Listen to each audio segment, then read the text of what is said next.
حضرت خالد بن ولید رضی اللہ تعالیٰ عنہ نے شاہ کسریٰ کو خط لکھا کہ تم اسلام قبول کر لو یا جزیہ دو، نہیں تو تم جنگ کے لیے تیار ہو جاؤ۔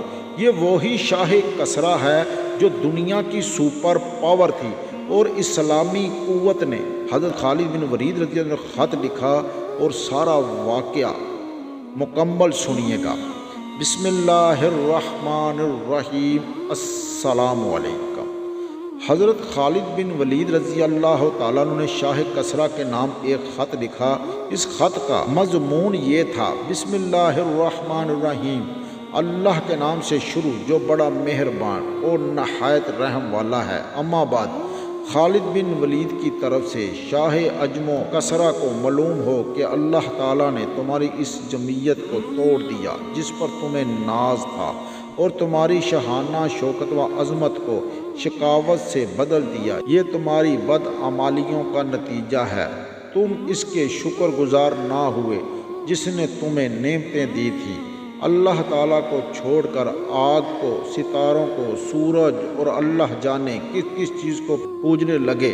ہم اللہ تعالیٰ کے شکر گزار اس کی عبادت کرتے ہیں، وہ ہمیں نعمتیں دے رہا ہے۔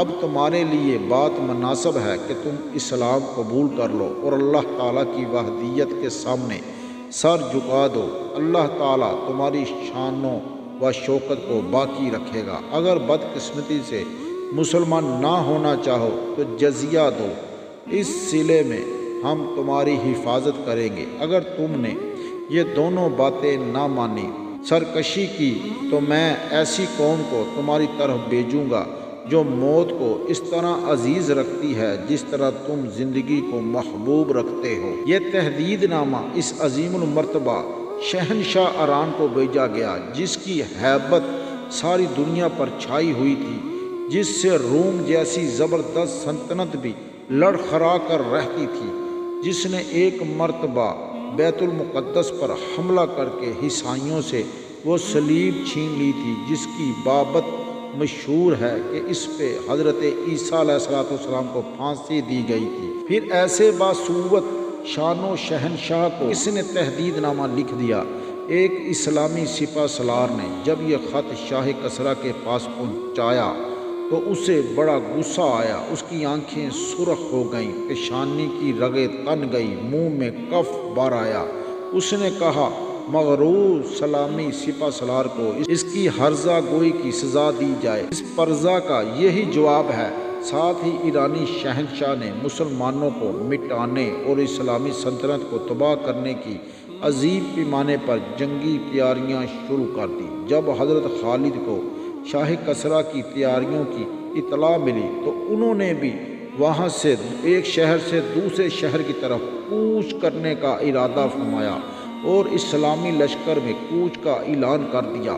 مسلمان تیاریاں کرنے لگے۔ جس روز مسلمان کوچ کرنے والے تھے اس سے ایک روز قبل حضرت ابو بکر صدیق رضی اللہ تعالیٰ عنہ خلیفہ اول کا قاصد فرمان لے کر پہنچا۔ اس فرمان میں لکھا تھا: یہ خط ابو قحافہ کے بیٹے ابو بکر صدیق خلیفہ اول کی طرف سے خالد بن ولید اسلامی سپہ سالار ایران کے نام ہے۔ تم پر اللہ رب العزت کی رحمت ہو۔ میں اللہ تعالیٰ کی حمد کرتا ہوں جس کے سوا کوئی معبود نہیں، اور اس کے برگزیدہ نبی حضرت محمد مصطفیٰ صلی اللہ علیہ وسلم پر درود بھیجتا ہوں۔ تمہیں معلوم ہو کہ رومیوں نے عرب پر حملے کرنے کی تیاری شروع کر دی تھی۔ میں نے اللہ تعالیٰ کا نام لے کر رومیوں کے مقابلے پر مجاہدین اسلام کو ابو عبیدہ کی سرکردگی میں ملک شام پر حملہ کرنے کے لیے روانہ کیا ہے، مگر اب ایران سے زیادہ ملک شام میں تمہاری ضرورت ہے۔ تم ارامنی لشکر کی کمان مسنہ بن حارثہ کو دے دو، اور تمہارے پاس جس قدر لشکر ہے اس میں سے آدھا ان کے پاس چھوڑ دو اور آدھا لشکر اپنے ہمراہ لے کر ملک شام میں چلے جاؤ، اور وہاں جو اسلامی لشکر پہنچے اس کی کمان بطور سپہ سالار اعظم اپنے ہاتھ میں لے لو۔ جلدی کرو، کفار سے لڑو اور جہاد کا حق ادا کرو۔ مسلمانوں، میں تمہیں ایسی تجارت بتا رہا ہوں جو تمہیں دردناک عذاب سے بچائے گی۔ خالد، تم ابو عبیدہ اور ان کے ساتھیوں پر امیر ہوگے۔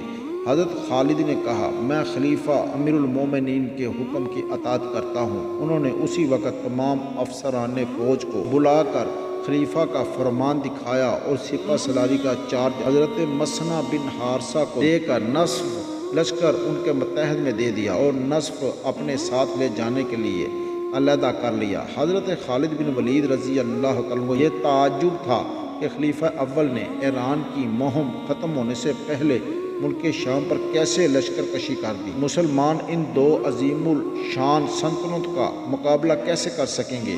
انہوں نے قاصد کو بلا کر دریافت کیا ملک شام پر لشکر کشی کی کیا وجہ ہوئی۔ قاصد نے جواب دیا حضرت ابو بکر صدیق رضی اللہ تعالیٰ عنہ بالکل نہیں چاہتے کہ مسلمان جنگ و جدل میں مبتلا ہو، لیکن جس طرح ایرانیوں نے مسلمانوں کو اعلان جنگ دیا اسی طرح رومی سلطنت میں بھی دے دیا۔ ہوا یہ ہرقل اعظم کے درباریوں نے اول عراق کے عرب مسئلہ کو ابھارا، چنانچہ وہ آپ سے لڑے۔ جب آپ ان سب کو مغلوب کر لیا اور فرائض کے مقام پر رومیوں اور عرب مسرا کے متحدہ لشکر کو شکست دی تو ہرقل اعظم اور اس کے درباریوں کو سخت ناگوار لگا۔ عیسائیوں نے یہ سمجھ لیا کہ اگر مسلمانوں کو موقع مل گیا تو وہ رومی سلطنت کا تختہ الٹا دیں گے۔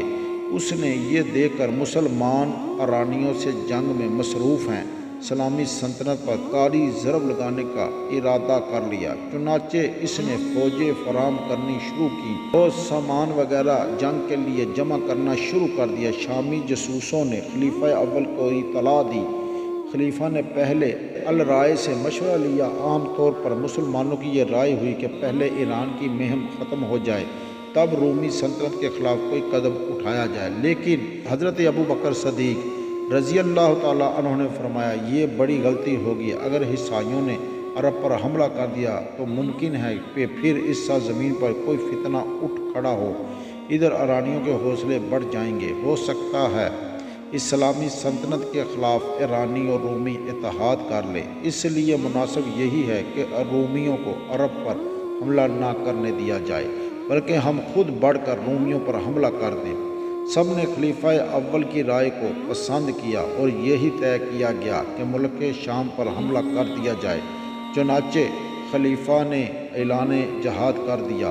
دیندار لوگ جہاد کا اعلان سنتے ہی مدینے میں ابھر آئے، لیکن ان میں سے زیادہ تر لوگ ایسے تھے جن کے پاس نہ ہتھیار تھے نہ سواری تھی۔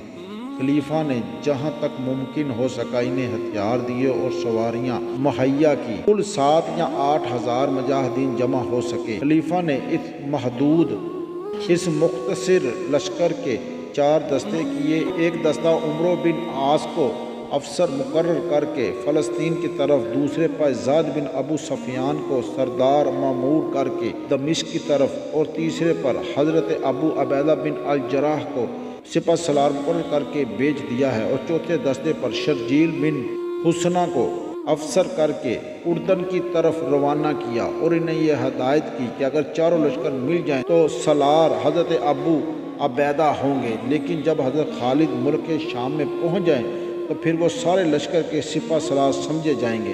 حضرت خالد نے قاصد کو رخصت کر دیا اور کوچ کرنے کی تیاری کرنے لگے۔ اللہ رب العزت سے دعا ہے کہ ہمیں اپنے اور اپنے محبوب صلی اللہ علیہ وسلم کے فرمان کے مطابق زندگی بسر کرنے کی توفیق عطا فرمائے، آمین۔